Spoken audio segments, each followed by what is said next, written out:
একটা সময় free fire আমার জীবনের সবচাইতে প্রিয় জায়গা ছিল, কারণ সেখানে আমি পেয়েছিলাম ঝুমাকে।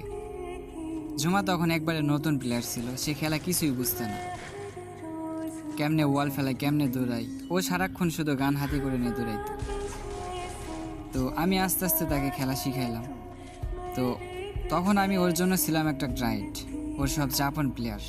আমি আমার সময়, এমনকি আমি আমার আইডিতে টপ আপ না করে ওর আইডিতে আমি টপ আপ করে দিতাম, যেগুলো সুন্দর সুন্দর মেয়েদের ড্রেস কালেকশন, ইমোট বা নতুন কোনো ইভেন্ট, এগুলো আমি সব কিছু কমপ্লিট করে দেওয়া শুরু করলাম।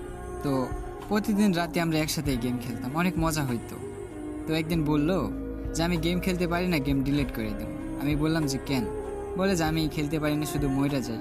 তো আমি বললাম যে তুমি একটু ভালো করে চেষ্টা করো, দেখো তুমিও একদিন পারবা গেম খেলতে, তুমি খেলতে খেলতে খেলা শিখে যাবা। তো বলে আচ্ছা ঠিক আছে, আমি মনোযোগ দিয়ে চেষ্টা করবো। তো এইভাবে খেলা শিখতে শিখতেও ভালো একটা খেলা শিখে যায়, 5-6 মাস পার হয়ে যায়। তো এইভাবে যাওয়ার পর ও একদিন আমাকে বলল, ভাই আমি একটা ইউটিউব চ্যানেল খুলতে চাই, কী নাম দেওয়া যায়? আমি বললাম যে তোমার নাম যেহেতু ঝুমা, তাহলে তুমি দাও ঝুমা গেমিং। তো ঝুমা গেমিং দেও একটা ইউটিউব চ্যানেল খুলে। তো খোলা শেষ, তারপর আমাকে বলে যে আমি এখন কী রকম ভিডিও বানাবো। তো আমি বললাম তোমার ভয়েস তো অনেক সুন্দর আছে, তাহলে তুমি বাংলা গানের সাথে তুমি সুর মিলে মিলে ইচ্ছে মতো গান বলো। ও বলে যে আচ্ছা ঠিক আছে, আমি চেষ্টা করব, আমি তোমাকে স্ক্রিন রেকর্ড করে দিচ্ছি, আসলে ভয়েসটা কেমন হয় এটা তুমি আমাকে জানাও। তো ও একটা আমাকে স্ক্রিন রেকর্ড দেয়, গানের সাথে গান মিলিয়ে মিলিয়ে। তো ওই ভয়েসটা মোটামুটি ভালোই হয়েছিল। তো ওইটাকে আমি সুন্দর করে এডিট করে বলি যে তুমি এগুলো আপলোড করো।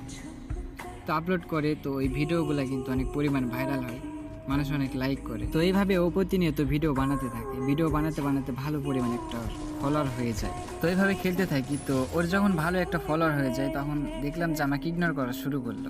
ইগনোর বলতে আমি ইনভাইট দিলে ইনভাইট ধরতো না, প্লাস আমি যদি ওর গ্রুপে জয়েন দিতাম নিত না, কেটে কেটে দিত, মানে ব্যস্ত থাকতো সবসময়। তো আমি কষ্ট পেতাম মনে মনে যে মানুষটাকে আমি এরকমভাবে শিখাইলাম, ওই মানুষটা আমার সাথে এরকম করতেছে, তখন খুব কষ্ট লাগতো।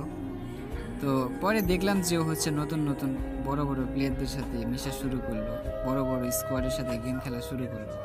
তো একদিন হঠাৎ দেখি ওর গেমের প্রোফাইলে পাশে আমার নামটা আর নেই, সে ডো পার্টনারটা কাইটা দিয়ে আর একটা ছেলেকে ডো পার্টনার বলে, নাম ছিল তার ব্রোকিং।